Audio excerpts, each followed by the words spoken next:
नमस्कार, मी प्रसाद सुतार. प्रवास या यूट्यूब चॅनलमध्ये पुन्हा एकदा सर्वांचं स्वागत. चला तर मग आजच्या प्रवासाकडे आज आपण वळूयात. मार्केट ओपन झालं.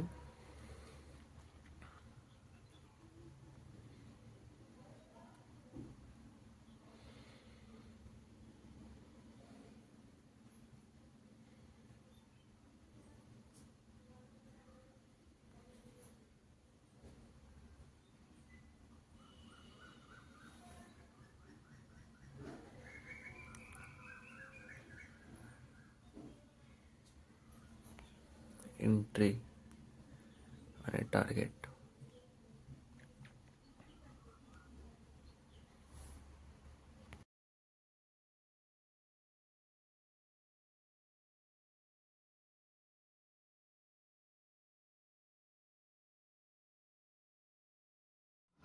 तर इथं पुन्हा एस-एल केलेला आहे. तर मी थोडं कामात असल्यामुळे मी व्हिडिओ शूट करू शकलो नाही. काल पहिला आणि आज दुसरा एस-एल केलेला आहे. भेटूयात पुढच्या व्हिडिओत.